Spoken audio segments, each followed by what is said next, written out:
Here's something most parents don't realize. The more your baby cries, the more air they swallow. And the more air they swallow, the more uncomfortable they get. It's a vicious cycle. But gas is usually the result of crying. Today I'm going to explain what colic really is, what the purple crying period actually means, why gas is often blamed for everything, and most importantly, what really helps calm a crying baby and what science says doesn't. Hi, I'm Dr. Iko. I spent 5 years in pediatric emergency medicine. I'm 36. I've seen thousands of ex-house parents walk into the ER convinced something is terribly wrong, only to find out their baby is completely healthy. Let's start with the word scares almost every new parent: colic. First, the definition. The rule of 3. Crying more than 3 hours a day, more than 3 days a week, for at least 3 weeks. But honestly, the label doesn't matter as much as this one question: is my baby otherwise healthy? If your baby is feeding well, gaining weight, and looks normal between crying episodes, that's probably colic. It peaks around 6 to 8 weeks, and there is the part nobody tells you.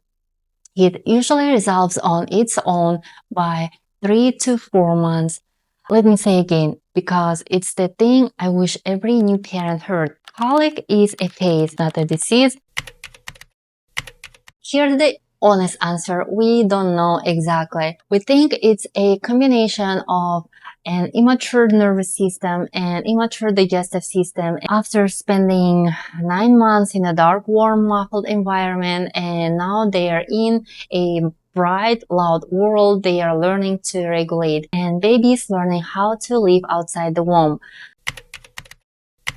So there is another concept I want you to know: the purple crying period, or the witching hour, instead of simply saying colic. So purple crying period, it's not about the color. Purple crying is developed by Dr. Ronald Barr. It stands for PM, peak of crying, around 2 months. U, unexpected, no obvious trigger. R, resist soothing. P, pain-like phase. L, long-lasting. E, evening, the witching hour.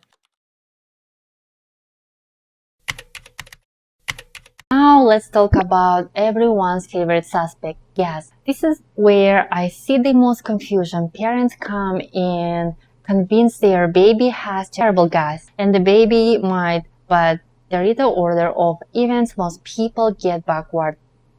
Here's what's interesting. Research hasn't shown that babies with colic actually have more gas. In many cases, the crying comes first, the gas comes second. Why? Because crying babies swallow lots of air. More crying means more air means more gas. So yes, your baby may have gas. Gas is usually the passenger, not the driver. The science backs this. Studies haven't consistently shown gas drops work better than placebo. Same for grape water. The evidence is just not there yet.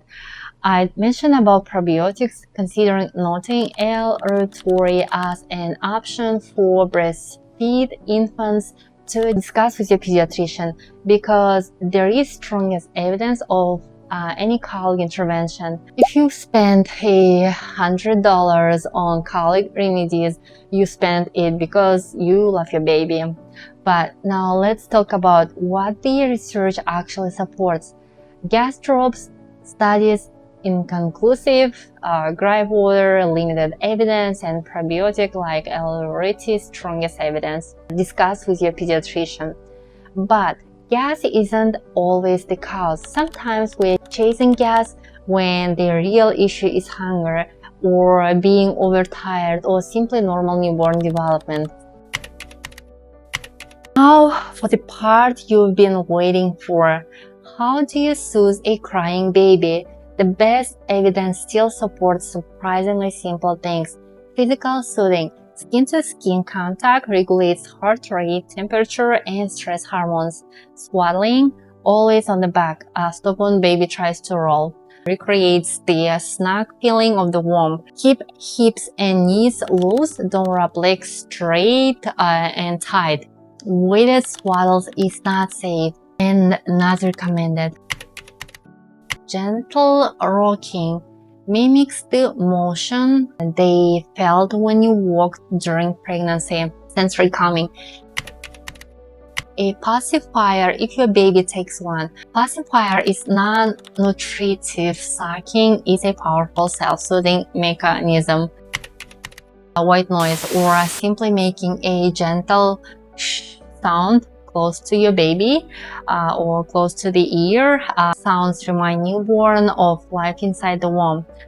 If gas is contributing, gentle bicycle legs or a tummy massage may also help. Will any of this work every time? No, and that's okay. And then the hardest one, sometimes time is the treatment. I know that's not what you want to hear, but understanding what's normal takes the self-blame off the table. Quick pause. If this is helping you feel less alone, please hit subscribe. I share evidence-based pediatric advice every week. No judgment, no guilt. Most babies who cry for hours are completely healthy, but there are times when crying is different. So go to the emergency room if your baby has difficulty breathing, ribs pulling in, nostrils flaring, fever of 100.4 degrees Fahrenheit or 38 degrees Celsius. Higher if under 3 months baby. One of the most critical neonatal red flags. Green vomiting, not spit up, actually green bile. Blood in the stool.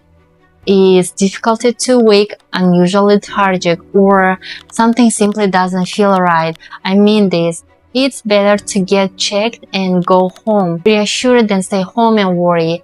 And if you're feeling overwhelmed, put your baby safely in the crib and step into another room.